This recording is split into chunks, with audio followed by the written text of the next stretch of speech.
Hello, class. Today, my presentation is on Understanding Communication Accommodation Theory by me, Dylan Power.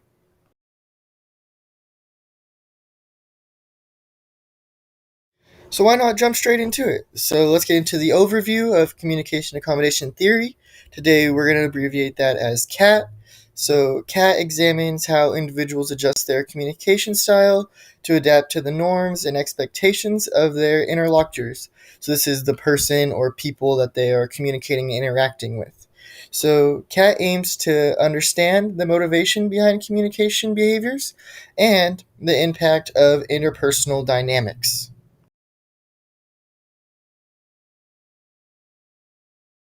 So let's get into the key concepts and terms that we'll need to know to fully understand this theory. So our first concept is going to be convergence, which is the process which individuals adapt their communication style to align with that of their conversational partners. This is either seeking similarity, rapport, or credibility usually. Next is going to be divergence, which is the opposite of convergence mostly. Divergence involves emphasizing differences in communication style to assert identity or distance oneself from another person or people. And then lastly, we'll have over accommodation, which occurs when individuals excessively adjust their communication style in an attempt to accommodate others. This often is leading to perceived patronization or insincerity.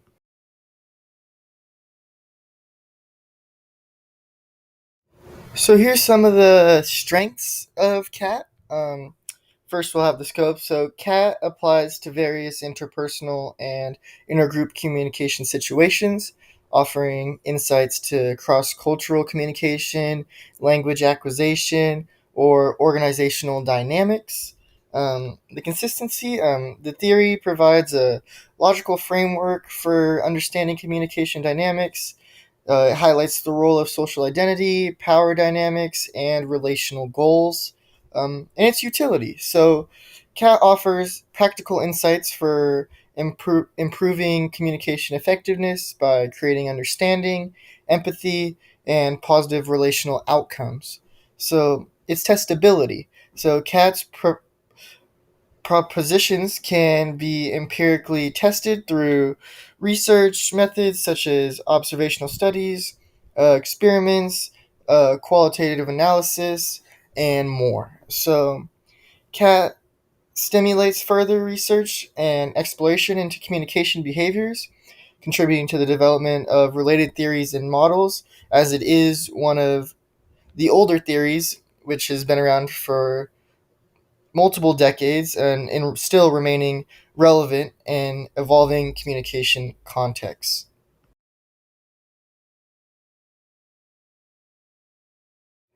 Next, we'll have some of the limitations of CAT. So, the communication accommodation theory may not account for all communication behaviors in every context, particularly in the complex intercultural interactions or nonverbal communications. Um, Some aspects of CAT may be oversimplified or lack empirical support, raising questions about the universality of the principles, which is how many people can actually use it and use it effectively and use it correctly. Um, the theory's explanations may be overly complex in certain situations, making it challenging to apply in practical settings. Uh, CAT's practical application may be limited in specific contexts where communication norms are fluid or dynamic, or the bar that is set. Um, some aspects of CAT may be difficult to test empirically due to the subjective nature of communication behaviors and the influence of situational factors.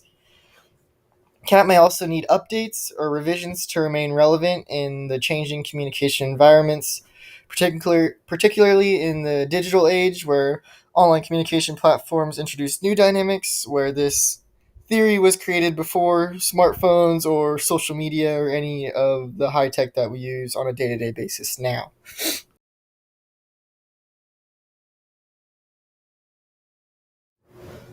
So let's get into my personal evaluation. I'm trying to reflect on the theory's applicability in today's world. So while CAT provides valuable insights into communication dynamics, its limitations highlight the need for ongoing refinement, renovation, adaptation to contemporary communication contexts, as it is a little outdated at the moment.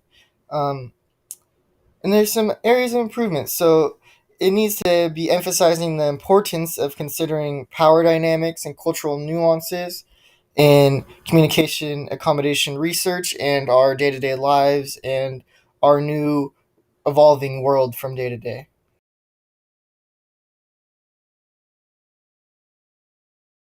So let's get into the fun part of an artifact and how we can show this artifact and see how communication accommodation theory works in real world settings.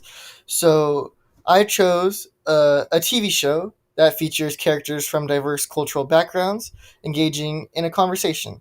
This scene is particularly rich in demonstrating communication accommodation between individuals with different linguistic, cultural, or social identities.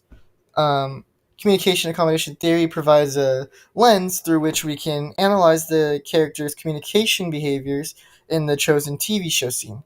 So, Kat suggests that individuals adjust their communication style based on various factors such as social identity, relational goals, and situational context.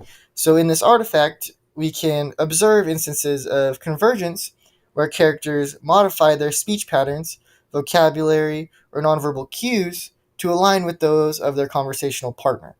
This convergence may stem from a desire to establish credibility, demonstrate empathy, or minimize social distance. So, uh, additionally, the artifact may also showcase instances of divergence, where characters emphasize their differences in communication style to assert their identity and express their individuality. Um, Divergence can occur when individuals consciously resist or reject the norms of the dominant communication group, seeking to maintain their culture or social identity. Uh, Also, the artifact may depict examples of overaccommodation, where characters excessively adjust their communication style in an attempt to accommodate the perceived needs of preferences or of their of their interlocutors, so the people they're talking to. Um, Over accommodation can sometimes lead to unintended consequences, such as perceived patronization or misunderstanding, or loss of authenticity. This is what we talked about in the beginning. Um, by analyzing the artifact through the lens of Cat, we can gain insight into the complex dynamics of intercultural communication, interpersonal relationships, and identity negotiation. This analysis helps illustrate how communication accommodation operates in a real world context, highlighting its relevance and implications for effective communication strategies and relationship management.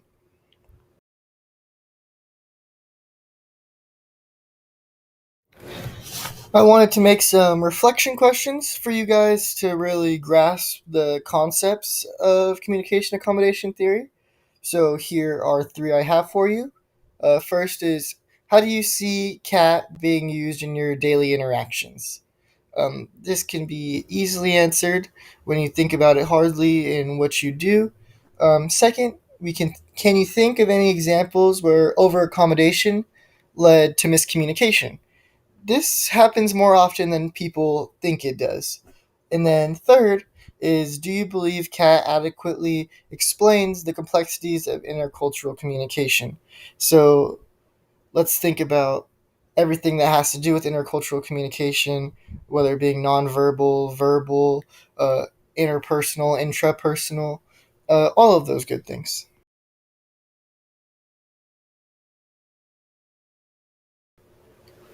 In conclusion, this presentation has provided a comprehensive overview of communication accommodation theory, including its functions, key concepts such as convergence, divergence, and over accommodation, as well as its strengths and limitations. We've also dived into personal evaluation of CAT, assessing its relevance in today's world and identifying potential gaps or areas for improvement. Additionally, we've applied CAT to analyze a real world artifact, demonstrating its utility in understanding communication dynamics in diverse or different contexts. Um, Here's an encouragement for further exploration of CAT and its implications in communication contexts. As we conclude, it's essential to recognize the significance of continued exploration and application of CAT in various communication contexts.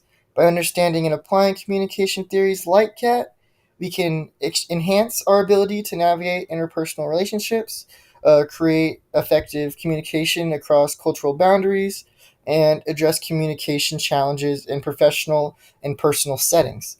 I encourage further exploration of CAT and other communication theories to deepen our understanding of human interaction and improve our communication skills.